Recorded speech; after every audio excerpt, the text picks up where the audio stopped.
Magandang hapon po sa inyong lahat. So ngayong hapon, meron akong share sa inyo na topic na makakatulong to pagdating sa hospitality industry.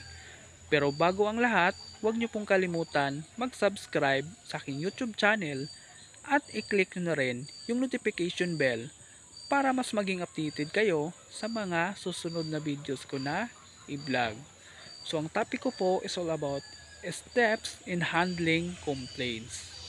So importante na dapat alam natin o dapat malaman natin yung mga steps in handling complaints. So number 1, importante merong tinatawag na lesson. Dapat pag merong guest na kumausap sa iyo o meron siyang gustong sabihin, dapat patapusin mo muna siya magsalita before ka mag-interrupt.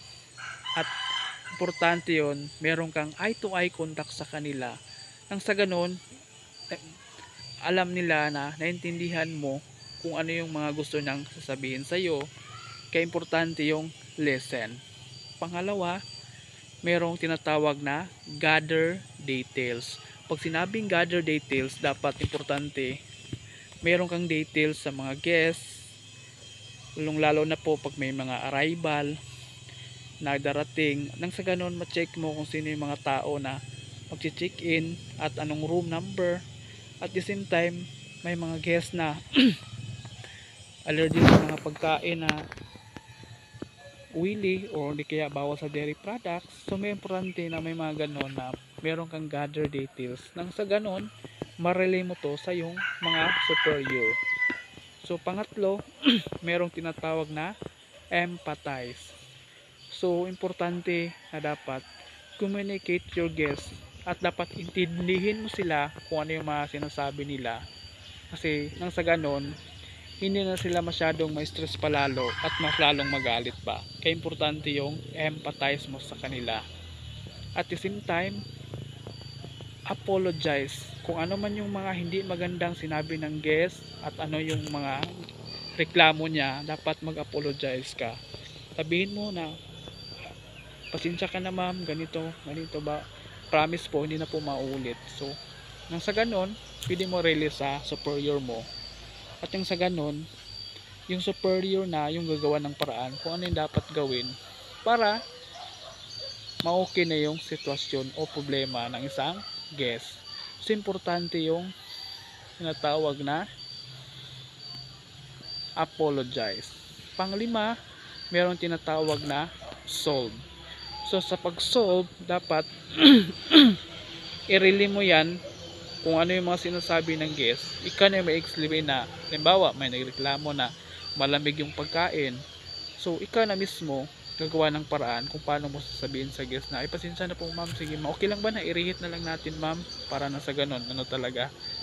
So pag sinabihin ng guest na okay sige i-reheat mo na lang, so ganon kung ano yung reklamo ng guest, kung asong as pwede mo pang gawa ng solusyon, gawin mo ng paraan para ma-solve yung problem, kasi para maiwasan yung complaint talaga. Kasi pag hindi mo pakinggan yung mga complaint nila, yun talaga ang dahilan na maraming complaints na maririnig sa ibang TripAdvisor, ano man yung mga comment na makikita mo sa social media.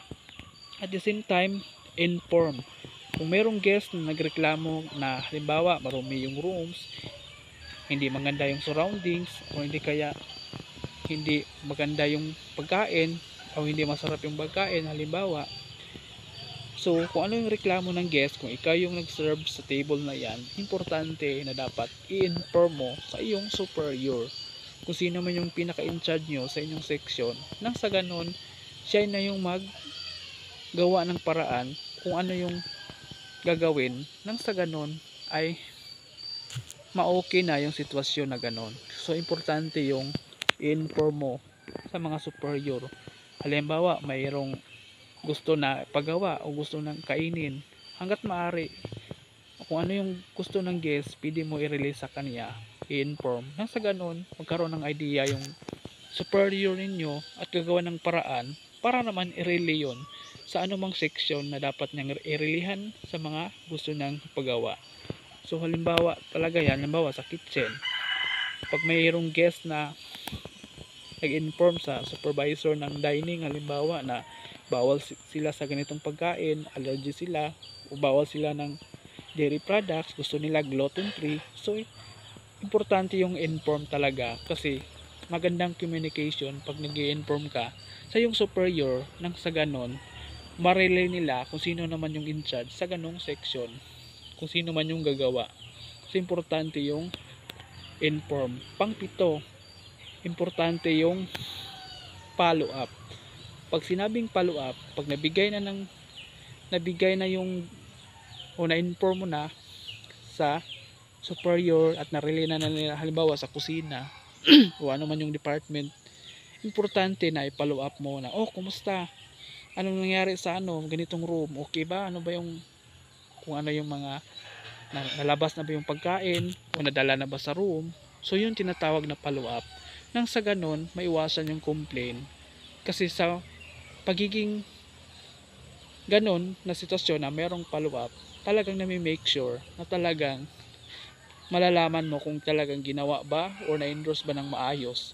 Kasi kung hindi, nang sa ganon pwede mo pang i-follow up ulit sa gagawa, nang sa ganon ay gagawin na naman para ma-okay na yung sitwasyon at makuha na at madala na sa room kung ano may mga gusto ng guest.